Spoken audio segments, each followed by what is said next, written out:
नमस्कार मंडळी, मी वैशाली ब्लॉगमध्ये मी पुन्हा एकदा तुमचं मनापासून स्वागत करते।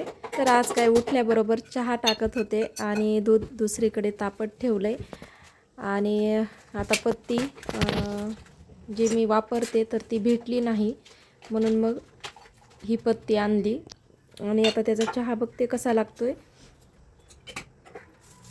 आता हे झाल्यानंतर मला घर वगैरे आवरायचे, आज ना थोडेसे घर आवरायचे होते, त्यामुळे स्वयंपाक चहा वगैरे सगळं आधी करून घेते आणि नंतर निवांत डब्बे गेल्याच्या नंतर घर वगैरे आवरायला घेते। तर इथे मी भाजी बनवली आणि चपात्या बनवल्यात, तर यांच्यापुरत्याच केल्यात आणि नंतर मग आकांक्षाला करते गरम गरम। आणि मला ना रात्रीच्याच चपात्या 2 होत्या, म्हणून मग मी माझ्या केल्या नाहीत। तर यांना नाश्त्यामध्ये ऑमलेट खायचं होतं, तर मी असं मिक्स करून ऑमलेट करत नाही, तर हे असं डायरेक्ट तव्यावरती फोडून ऑमलेट करते। छान लागतं एकदम उकडलेल्या अंड्यासारखं। तर इथे आता हे ऑफिसला गेल्यानंतर घर आवरायला घेतले आणि थोडंसं कपाट पण आवरायला काढलं होतं। कपाटामध्ये तर एवढा पसारा झाला आहे, सगळ्या घड्या वगैरे कपड्याच्या मोडल्या होत्या आणि व्यवस्थित दिसत पण नव्हतं, म्हणून मग मी हे ऑफिसला गेल्याच्या नंतर आवरायला काढलं। आणि त्यानंतर माझ्या आईने मला तीळ दिले होते, तर हे शेतातले तीळ असल्यामुळे त्यामध्ये थोडीशी घाण होती, म्हणजे खडे आणि कवळे तीळ होते ना, तर त्यासाठी मग निसायला वेळ गेला असता, म्हणून मी म्हटलं आता हे तीळ धुवून याचं तिळगुळ करून ठेवते, म्हणजे पोळ्या करायला सोपं पडतं, किंवा मग असं कूट करून ठेवलं तरी आकांक्षा आणि हे खातात येता जाता। म्हणून मग मी हे तीळ धुतल्यानंतर फॅनच्या हवेला सुकवते आणि नंतर भाजून त्याचं कूट करून घेते।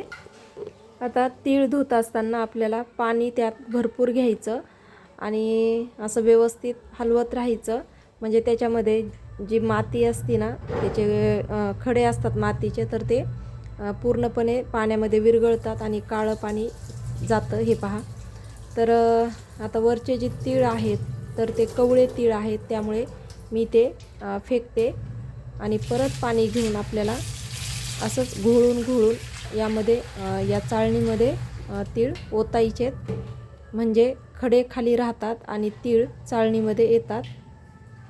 अशा पद्धतीने हे तीळ मी धुवून घेते।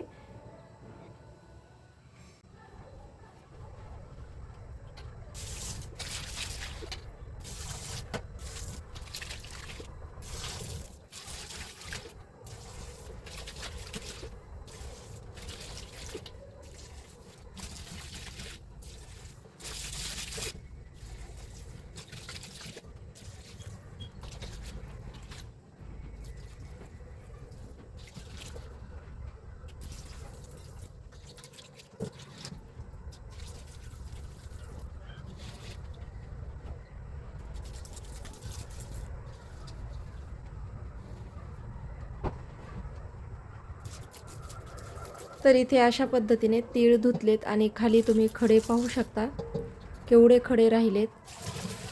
तर आता याला मी निथळत ठेवते आणि त्यानंतर एका सुती कप्प्यावरती सुकत ठेवते, म्हणजे वाळत घालते। तर ह्याला डायरेक्ट पाणी निथळल्यावर भाजले तरीही चालतं। तर आता संध्याकाळचे 6:30 वाजलेत आणि आता मला पनीर कोफ्ता भाजी बनवायची होती, तर त्यासाठी मी इथे पनीर हे घरीच बनवलं आहे। तर आता आपल्याला एक मध्यम आकाराचा कांदा घ्यायचा आहे, तर उभा कापलेला कांदा आणि एक टोमॅटो, 7-8-10 काजू घेतलेत। तुम्हाला भाजी किती करायची त्यानुसार तुम्ही काजू घेऊ शकता। तर आलं लसूण घालायचं यामध्ये आणि याला सर्व मस्त असं परतून घ्यायचं आणि त्यानंतर यामध्ये आपल्याला पाणी घालून हे शिजून घ्यायचं आहे। तर लवकर शिजण्यासाठी यावरती झाकण ठेवायचं, म्हणजे कांदा टोमॅटो काजू हे जे आपण सर्व साहित्य घातलं आहे तर ते पटकन शिजतं। तर यामध्ये तुम्ही थोडंसं मीठ पण घालू शकता। तर यामध्ये अर्धा ग्लास पाणी घालायचं, अर्धा चमचा मीठ घालायचं आणि शिजून घ्यायचं। तर शिजल्यानंतर पहा असं दिसेल। आता हे आपल्याला थंड करत ठेवायचे, थंड झाल्यानंतर मिक्सरमधून बारीक याची पेस्ट करून घ्यायची।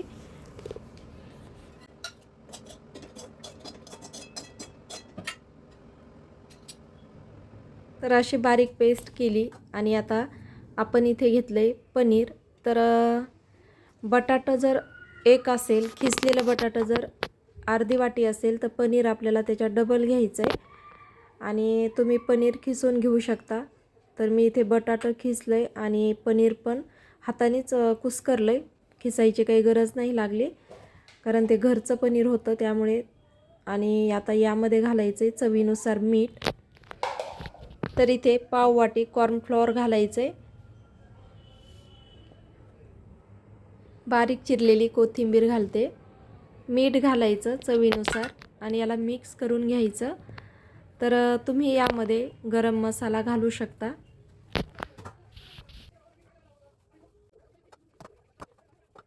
आणि याचा असा घट्ट गोळा करायचा, आपल्याला पाण्याचं थेंबही घालायचा नाही. तर बटाट्यामुळे याला ओलसरपणा येतो आणि पनीर पण ओलसरच असतं त्यामुळे पाण्याची गरज पडत नाही. तेल गरम करत ठेवलं आहे आणि आता हे बॉल आपल्याला बारीक बारीक करून घ्यायचे, जामूनपेक्षा थोडे मोठे करायचे. आणि जर तुम्हाला कुरकुरीत पाहिजे असतील तर असे कॉर्नफ्लॉवरमध्ये बुडून तळून घ्यायचे. तर गॅस आपल्याला मध्यम ठेवायचा आहे.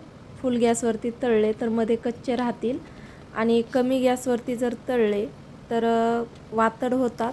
त्यामुळे आपल्याला मध्यम गॅसवरतीचे बॉल तळून घ्यायचे.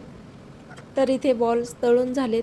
आता हे तेल मी गाळून एका डब्यामध्ये काढून घेते आणि त्याच तेलामध्ये थोडंसं तेल ठेवायचं, मोहरी जिरे घालायचे आणि आपल्याला जे आपण बारीक पेस्ट करून घेतली तर ती घालायची. त्याला तेल सुटेपर्यंत परतून घ्यायचं आणि त्यानंतर मसाले घालायचे. तर इथे मी गरम मसाला घातला आहे, लाल मिरची पावडर घातली आणि याला आपल्याला परतून घ्यायचं आहे. तर हे सुके मसाले परतल्यानंतर यामध्ये आपल्याला पाणी घालायचं आहे. तर तुम्हाला भाजी किती करायची त्यानुसार पाणी घालायचं. आणि शेवटी आपल्याला मॅगी मसाला म्हणजेच मॅजिक मसाला जो भेटतो तर तो अर्धी पुडी घालायची. चवीनुसार मीठ घालायचं, थोडंसं चिकन मसाला घालायचा. आणि खरं तर तुम्हाला जर जेवायला टाईम असेल तर ही भाजी काढल्यानंतर बॉल्स यामध्ये घाला आणि जर तुम्हाला लगेच जेवायचं असेल तर कढत असतानाच म्हणजे कढत आल्यानंतर हे बॉल्स या भाजीमध्ये सोडून जेवायला घेऊ शकता. आता यापुढे मी दुसऱ्या दिवशीचा व्हिडिओ संध्याकाळचा केला आहे. तर मला भिसीला जायचं होतं तर त्यासाठी मी ह्या दोघांना म्हणजे आकांक्षाला आणि तिच्या पप्पासाठी तर मी ह्या दोघांसाठी वरण भात लावलं आहे आणि मला तर तिकडेच जेवण होतं. ह्या दोघांसाठी तिळगुळ पोळ्या पण करून ठेवल्या होत्या. तर मी भिसीला जाऊन आले तर पहा दोघांनी पण जेवण केलं नाही. तर आता मी आकांक्षा आत्ताच नको म्हटली, मग यांना मी जेवायला देते. तर आधी वरण भात देते आणि त्यानंतर ते तिळगुळ पोळी खाणार आहेत.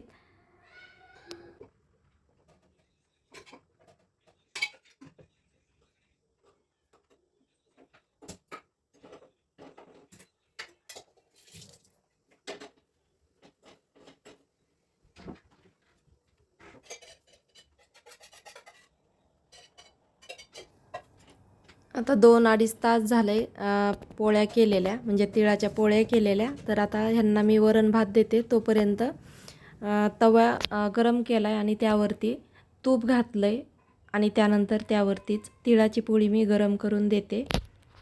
तर मंडळी आजचा ब्लॉग इथेच संपवते. भेटूया पुढच्या ब्लॉगमध्ये. तोपर्यंत बाय बाय. आणि तुम्हाला जर विक्रम मसाले ऑर्डर करायचे असतील तर स्क्रीनवरती नंबर दिला आहे त्यावरती आपले घरगुती बनवलेले मसाले ऑर्डर करा. व्हिडिओ पाहिल्याबद्दल धन्यवाद.